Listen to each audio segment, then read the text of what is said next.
ಮಸೀದಿಯೊಂದರ ಅಧೀನದಲ್ಲಿದ್ದ ಟಿಪ್ಪು ಸುಲ್ತಾನ್ ಕಾಲದಿಂದ ಇದ್ದ ಖಬರ್ಸ್ತಾನ್ ಒಂದನ್ನ ಖಾಸಗಿ ವ್ಯಕ್ತಿಗಳು ಕಬಳಿಸಿದ್ದಾರೆ ಎಂಬ ಆರೋಪ ಕೇಳಿಬಂದಿದೆ. ಹಿನ್ನೆಲೆಯಲ್ಲಿ ಶುಕ್ರವಾರ ಮಧ್ಯಾಹ್ನ ಮಂಗಳೂರಿನ ಬಿಕರ್ನಕಟ್ಟೆಯ ಮಸೀದಿಯ ಬಳಿ ಹೈ ಡ್ರಾಮಾ ನಡೆದಿದೆ. ಖಬರ್ಸ್ತಾನ್ ಇದ್ದ ಜಾಗವನ್ನು ಕಬಳಿಸಿದ್ದಾರೆ ಅಂತ ಆರೋಪಿಸಿ ಅಹ್ಸನುಲ್ ಮಸೀದಿಯ ಜಮಾತ್ ಸಮಿತಿಯವರು ಪ್ರತಿಭಟನೆಯನ್ನು ನಡೆಸಿದ್ದಾರೆ. ಈ ವೇಳೆ ಭೂ ಕಬಳಿಕೆ ಮಾಡಿದ ಆರೋಪ ಹೊತ್ತಿರುವ ಕುಟುಂಬ ಮತ್ತು ಪ್ರತಿಭಟನೆ ನಡೆಸಿದವರ ನಡುವೆ ಜಟಾಪಟಿ ನಡೆದಿದೆ.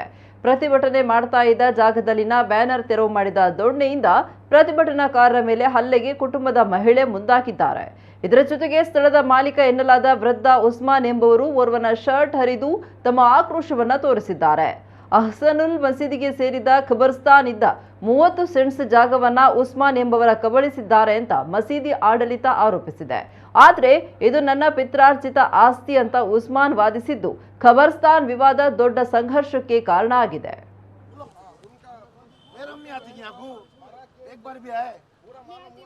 आती हैं एक बार भी आएगी हिस्सा बोलती रंदे रख लो क्या करेंगे तुम्हें घर बनी है बिल्डिंग में पीछे खबर दफनाऊंगा बांधो मेरा बाप का खबर है मेरा उस्मान का खबर है मेरा नाना का खबर है मेरे को बात करती मेरा दादा का खबर है तुम्हें बोल तुम्हारे बाप का नहीं पूछो ना खानदान मैं वारिस मैं कोर्ट को मैं बात करे नहीं आप मैं कोर्ट का बात कोर्ट की बात करें ना मैं कोर्ट का बात करें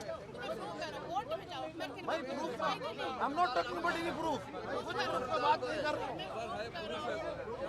मेरा बाप का खबर है कि नहीं एक सेकंड अरे एक सेकंड मेरा अब्बा का खबर है कि नहीं मेरा ताया का खबर है कि नहीं मेरा दादा का है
हेलो ನಾವು 112 ಕೇರಿ ಡೆಲ್ಲಿಗೆಲ್ಲ ಪೊಲೀಸ್